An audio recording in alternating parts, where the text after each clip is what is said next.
quite the party last night. I think everyone is recovering. So I admire anyone that makes it to a 10 a.m. meeting on the last day of the show. So that's great. Okay, so the topic is about, AAA game development and how that is about to happen here in India, in my opinion, and how this is going to change the landscape, and what it means from the inside of a developer and how you can graduate into that. I am the middle guy here, one of the founders of Streamline.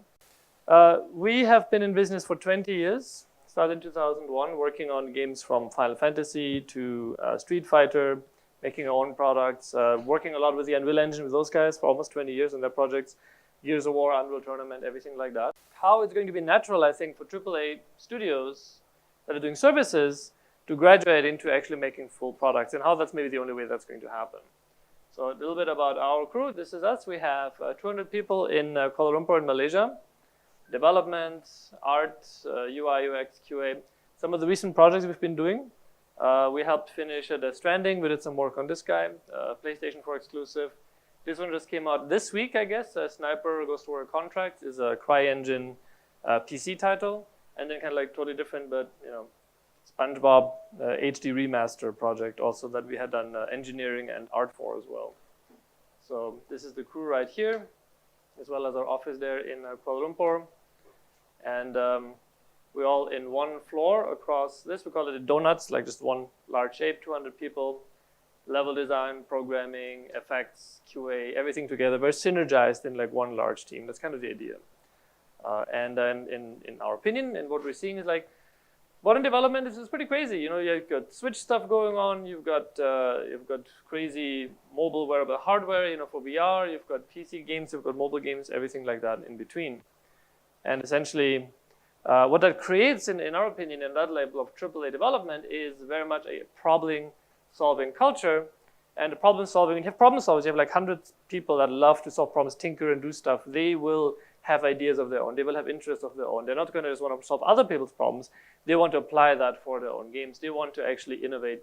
It's creating a desire to innovate. But let's hear it from the crew themselves. Like, what do they think makes us tick? Quick introduction of our crew right here.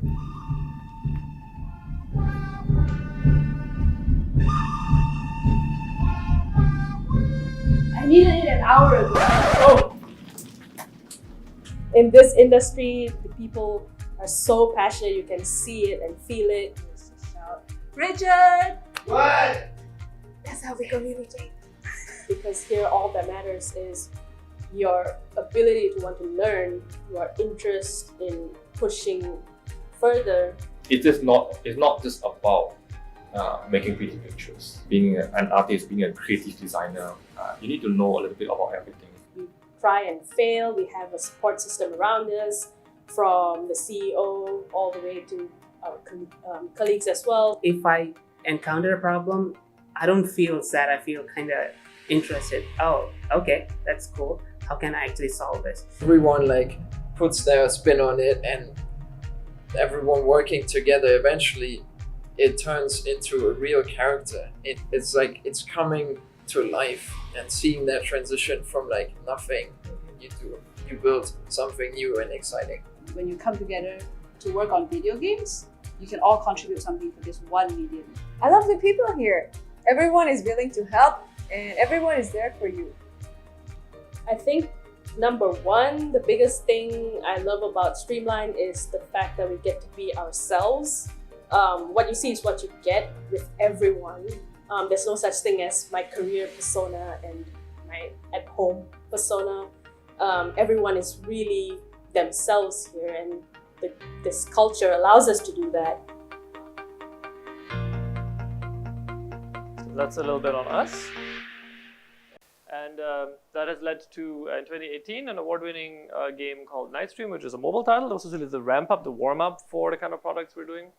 And then this year is one called Bacon Switch, and we'll talk a little bit about how we got to this point later. That's kind of what the talk is going to be about, this one right here.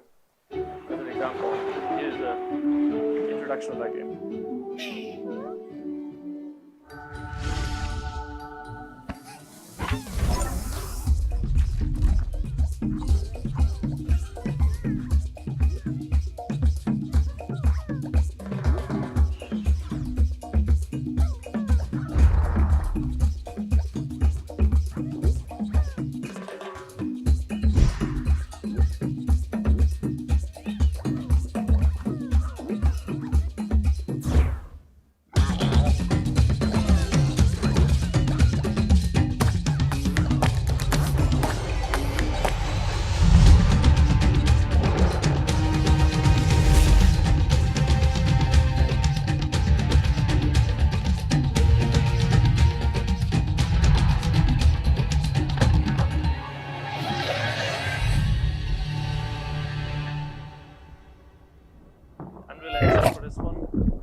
Okay, so essentially the key premise that got us to this point is that as you have a AAA studio that has services, like probably a lot of you guys know, and seen as large studios in India, hundreds of people, if not thousands, you have a tech infrastructure in place, which gives you an advantage over all of the nitty-gritty stuff that a creative little team of 5 people can't match. Handling QA, simultaneous shipping of your product, sending deployed builds over to publishers, partners, press, all that kind of stuff. Overall velocity of getting your game from a technical perspective out the door, you have a huge advantage.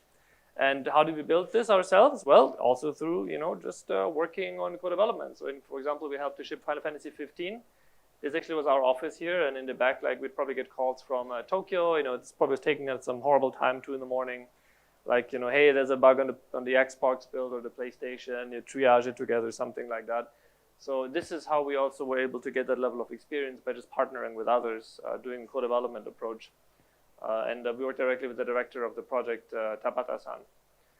Also, we dabble with things like, virtual sets, things like this. VR, this is a big thing here in India as well. So that's the same technology. You say Unreal Engine, it's a good starting point to get familiar with everything from a high level. Why not? Okay, so when you're looking at it from that high level perspective, you know that right now with the PlayStation 5 coming, the new Xbox is coming, the streaming services, Apple is here, everything like this is moving towards an enormous demand for content. Everybody wants content. Ideally, you want to have it exclusive for some platform here or another. That creates tension that you can take advantage of because everybody right now wants to get games, and there's not enough games on the market. You can see this with Microsoft. They purchased, what was it? I think, or Sony bought Insomniac. That was like the last big studio acquisition. There's like no one left. Who do you buy? Can't. You need to go and find people. That's why here, even at this event, running into a lot of Koreans and Japanese, publishers that are sort of like secretly looking around, like what's happening here, what's going on in India. So keep an eye out for this, because service studios have the right infrastructure, like we talked about. They have the kind of foundations in place, and the service studios know the expensive parts: art production, co-development, engineering, things like this. Even though right now there's maybe not that much in India because it's more on the IT side. That's a lot of smart people that know math, that know technology, that know all of the right skill set, C++ and all that stuff, could easily swing over this way. So now what I'm going to tell you guys is having all of this, well, is that it? Is it going to be enough? And we're going to talk a little bit about the journey that we went through to get essentially over that hump, to actually apply those raw skills into the real thing. Because just doing service work, the problem is it'll make you think in a certain way that you have to kind of unlearn. You're going to have to sort of take some of those things, be like, that's great for making money today, day to day, to build my infrastructure up, but it's really the worst way of looking at it when you're trying to make your products. And we'll look at it sort of from our perspective as we went through. So we're going to go way back. We're going to travel in a time machine all the way back to 20 years ago, sort of around 1999, something like this, when it was like, young me, lots of cardboard, just being in a basement with like 2 of my friends. That's how it is, right? That's how you start, eating nothing but rice for a couple of weeks and a big block of cheese. And this, this is the indie spirit. And don't let anyone fool you. Any big studio you see, it starts usually from there. At least the cool ones. This was our setup, for our office. We were here on our first show in 1999 with Valve. And those 2 guys here were sort of our mentors at the time. This is Eric Johnson, who's the producer at Valve, and Gabe Newell, who we're going to talk a little bit. Do you guys know this gentleman? Yes. Okay. All right. So yeah, pretty crazy guy. He's got all these knives in his office. It's kind of intense. But I think this is how people may know him better, from Steam. So yeah, and we're going to talk a little bit about Gabe, because Gabe actually helped us with some really interesting insights that at the time, it took us a couple of years, I think, to understand it. He gave us a couple of really interesting quotes. First thing he said is like, always aim for game of the year. So aim like ridiculously high. And this was like 1999. We're a bunch of kids. We're making our first game. And we're like, what are you talking about? Like, it's ridiculous. This guy can say that's great. You made Half-Life. What the hell do we know? Game of the year. Right? He also kind of said like, always ship, push out your games. Don't get stuck. It's about getting the games out the door. Don't just make, your dream thing for like years and years. You gotta get it out the door. Don't be afraid of cutting features. That's maybe the most important one. They were just brutal and ruthless in cutting features, right? It's kind of funny when you hear like always ship and don't be afraid to cut features. They can't finish anything. It takes them like years to make anything, but okay. And at one point he said this down here too, like that we're screwed, because he knew that we were about to enter crunch mode to finish our game. So those were the quotes he left us with. And that led us to our first game, which was Gunman Chronicles. You know, typical video game that you start with a studio. It had robots, dinosaurs, aliens, you know, in space. Oh, sure, why not? But it led, you know, to the studio formation, which is this, just a bunch of cardboard boxes, and that's how we started. And that was enough. That was enough to get going. And then, you know, we did a service work. We learned through service work what it's like to kind of graduate into, you know, the more higher level services and the kind of complex games that were coming out in the early 2000s. And, you know, we learned something very important there, which is that to make a quality game, you really can't rush it. It takes time, and it'll take even more time than you think. It's going to be a real grind. And it's mostly because you need to buy yourself time. And this is what services can help you, right? Services can give you it's like rolling the dice, you know, do one product, doesn't work, to another one, and it doesn't kill the studio, right? This is what service is like an insurance policy. Like, if you get investor money for like one game and it doesn't work, you're dead. If you just service your way through, you know, you can take some risks, and usually that's the best way to do that. So it takes some time, and that's how we got to this stage. But we got a legacy of service DNA into the studio. Even though we came from making games, we got a service DNA.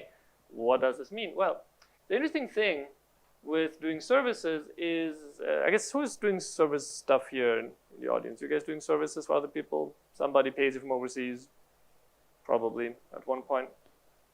It kind of creates an energy of, well, you know, you finish this thing, the boss over there, whatever, in Canada, wherever, UK, Japan, they like it, send it off, goes into the black box. Don't know, finished result, I'll see like 2 years later. I don't know, it's just gone, right? You don't have to worry about what it really does. So what you get from this is like, okay, cool, Gabe is happy because we're shipping the game. Yay, okay, well, shipping something. Maybe not game products, but, you know, shipping things out. So mission accomplished, you know, Gabe is happy on that. Some of the benefits is, you know, the client is far away, easy to forget. Their fault if they forget or disorganized or whatever. Like, it's easy to blame someone that's really far away, right? Convenient. It's very fast paced. You know, you produce something that is an order, it takes you 2 months, service-wise, send it out, done. And it's very linear. Like, you have 10 person in a team, 10 people. You need more people, 20 people, okay, they will produce twice as much content. All very convenient from that perspective. Fast, goes away, and then that's that. Making a game is like the exact opposite of that. It's completely the other way, where it's really about raising something very slowly, like almost like trees out of the ground, like, you know, nurturing something like over a long time. You have to like almost like love it, you know, like this guy with his pineapple, like the artist that made these pineapple creatures for the game, you know. So nurturing it, bringing it out of the ground, and really kind of saying it like you are something special, you know, we believe in you. Because in the first years of your game products, they will all be horrible. Like, no one will take those games seriously. Not even the developers like their own games. But you have to convince yourself you will be something special, right? And that makes sense. You know, Gabe would kind of say that that's how you should aim. Like, you should aim high. Whatever you're working on, be ambitious. Don't settle for something down here, you know, so that works. But what it creates is all these new kind of dynamics for a service studio you're not used to. Like, is it good? Is it bad? Should we ship this year, next year? Pineapples? Yes, no? A lot of disagreeing with your peers. You know, what kind of games do you want to make? It's not clear what the results are going to be. What are we making? Something new? I don't know. I guess we'll find out in a year, right? That's really tough to work with. And you can't really scale. You know, it's kind of like, you know, adding 10 more developers, doubling the team size is not going to make the game more fun automatically. It doesn't work like that. You know, it's like, what are you going to do? And you have this problem that also the service side of your business is like, what are you doing? Like, just go back to make service money. Like, just don't do these products. What's the point? Right? You're not unique. You can't do this. You're not that creative. There will be doubt. There will be questions if you can even do it. And that creates a lot of tension in the studio, you know. And so the way that we kind of cut through this is by saying, okay, we're going to be like hardcore about services, but we're nurturing our products and our leadership. That's the way through. And don't be afraid to cut features when it doesn't work. Heartless, cool, cut features. You know, I know we worked on it hard 6 months. It doesn't work for the game. You have to keep going. You know, I mean, this sounds pretty much like you screwed because the tension is enormous, right? That's the video games industry, though. Like, it's really difficult to deal with these contradictions. But you kind of want to do it like this. You need to, you know, like, you have to be creative, but you have to be a business at the same time, right? Okay, so what does this mean for us? How did we like journey through this? We said, okay, let's make our games. So we said, let's aim for game of the year. We made this kind of high concept, fancy, deep, profound, mysterious, you know, kind of game concept where there's like this blending of worlds together, and this was really complex game, very expensive idea. Lots of pitching went into it. No, that's what you do when you say game of the year, right? Aim high. And, you know, we had some early prototypes. We had like characters, monsters, transformations, third-person camera perspective stuff. So we can see here, like what kind of effects, different scale monsters, kind of like a God of War thing going on. But you look at it, you're like, yeah, is it unique? I don't know. It's something, but it's not exactly there, right? It feels like the execution is just kind of rough. And that's the thing, like execution actually matters, right? So, well, we're like, okay, listen to Gabe. He said, if it doesn't work, don't endlessly iterate on it. Cut this game. Try something else. Right? Okay, so we try something else. Okay. Aim for game of the year in the next one. So we said, okay, let's make a sci-fi, co-op game, very, again, kind of like unique world, game of the year type candidates. And, we got pretty far. We had some cool monsters, animations, a lot of different things. Actually, we can take a look at it here. Where's the guy? So let's play this. So we got quite far in it. Like it was very pitchable. You've had like this would be sort of like the early blockout for all the movement mechanics, jumping, dashing, on ledges, ledge grabbing, all this stuff in the Unreal Engine. Everything was kind of working. And it was all kind of there, but it's, you've really seen this before, right? This is not totally unique. So it's like, what are we doing in that? Right? And again, finding that unique thing is important. Then, we started iterating on combat. This was beginning to work a little bit better. There was movement was interesting. Some AI behaviors were there. Combat was kind of coming together. You've had, weapon and effects and stuff like this kind of coming in there. And, it was actually becoming something. It was getting closer than the other one. But again, there were some questions. How unique is it? Are we doing it the right way? And it was becoming very expensive to kind of ask these questions as we started producing, we thought we needed to make all this content, produce art content, all of this stuff to kind of get the game over that hump. But, when you really think about it, like if you're not finding it unique in the beginning, producing art, producing, story, all that stuff might not solve the problem that you have underneath your product. So all kind of there, but again, it's like, how special is it? How unique is it? Is it Game of the Year candidate? No, it wasn't quite there. And that was kind of the issue there, right? And we pushed it pretty hard with like even, I think it's coming the boss fight over here. See here. Use this one. Not unique was the problem. Not quite unique. So at this point, we're like, okay, enough with trying to like be the best of everything. This is ridiculous. It's taking way too much time. We are becoming Valve because it's like taking us years to do anything, right? This is just not going to work out. So we're like, okay, let's go and just ship something. And, that's what we did, which was this game, Nightstream. Here you've got a bunch of characters, it's sort of like a, endless runner type, but you can kind of jump on any surface. So it's kind of three-dimensional. So we had a lot of heavy lifting to do on like how the interface is supposed to work, because you can do a lot more. It's a lot more dynamic. It's a lot more difficult because of this. But the main thing that we got from it was like, well, turns out Gabe was right. When you ship something, some very weird stuff happens to your teams. Like they engage with this mysterious creature called the customer, and that is like a collision of two worlds. That is very hardcore, right? Because customers will have opinions, ideas will, well, when they actually interact with your game, they will have a very different experience than when your developers are playing your game. This is an important lesson, like developers, you get very bad at kind of judging the difficulty of your own game, judging the experience your game has on others. You have to be very, very careful with that.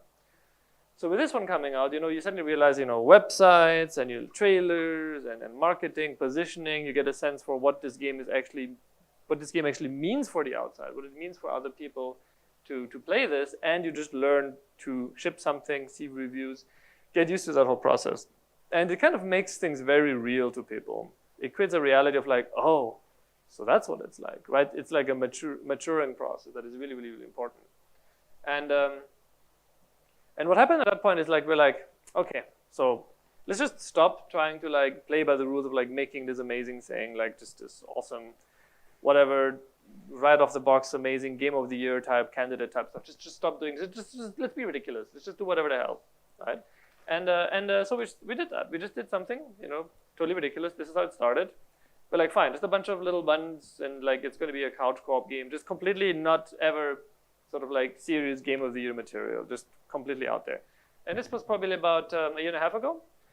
So, kind of looks like a little bit like, overcooked squares, things like this, or like Super Smash Bros. Or something like that. Very strange art, really nothing really happening. Merging of creatures was kind of like there a little bit. But we're like, okay, well, it's ridiculous, we've achieved it. Unique, yay, it's unique, whatever that means. Here we go. Okay, but then we just kept iterating on it, and it was pretty interesting because something began to happen, right? We're like, okay, we kind of like the motion of some stuff. We like that it's a bit violent. We like the fact that we can kind of merge things together. The art wasn't really something we enjoyed. But we iterated. We're like, let's make it a bit more complex, add more features to it, begin to build the landscape out a little bit. You can see here there's like more obstacles and things like this. There's like these kind of creatures spawning that you have to kind of get out of the way. Like big things kind of pop in there. Then we said, okay, simplify the environment. It's what was too noisy.